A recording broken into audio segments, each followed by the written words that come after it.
വീടുകയറി മോഷണം.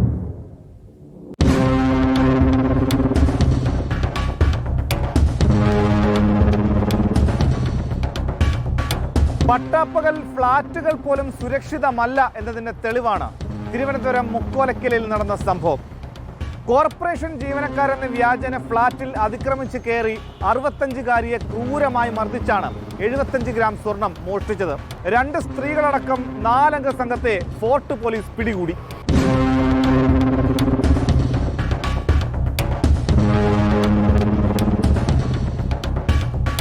സ്ഥലം തിരുവനന്തപുരം നഗരത്തിലെ ശ്രീവരാഹം മുക്കോലക്കൽ സ്ഥിതി ചെയ്യുന്ന ശ്രീശിവം റെസിഡൻസി ഫ്ളാറ്റ്. സമയം രാവിലെ 10:30.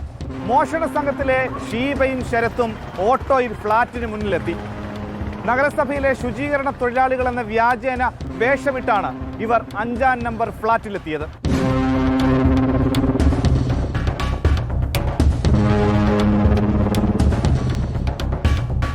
വാതിൽ തുറന്നെത്തിയ ഉടമ ചന്ദ്രയോട് പ്ലാസ്റ്റിക് മാലിന്യം ശേഖരിക്കാനുണ്ടെന്ന് പറയുന്നു.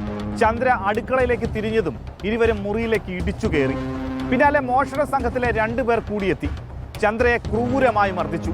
ചന്ദ്രയുടെ ദേഹത്തും മുറിയിലും ഉണ്ടായിരുന്ന മുഴുവൻ സ്വർണവും പ്രതികൾ അപഹരിച്ചു.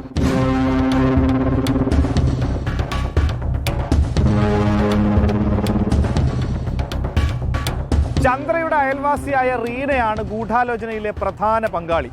മോഷണം ആസൂത്രണം ചെയ്യുന്നതിന് മുൻപ് ചന്ദ്രയുടെ ദിനചര്യകൾ സസൂക്ഷ്മമായി നിരീക്ഷിച്ചതും കവർച്ചാ സംഘത്തിന് വിവരം പങ്കുവച്ചതും റീനയാണ്.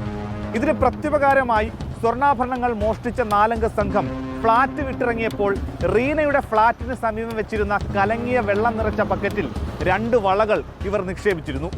സ്വർണം കിഴക്കേക്കോട്ടയിലെ ജ്വല്ലറിയിലെത്തിയാണ് റീന വിറ്റത്.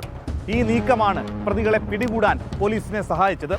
കേസിൽ ഇനിയും ഒരാളെ കൂടി പിടികൂടാനുണ്ട്. Reporter Manish Mahipal, in reporter, Thiruvananthapuram.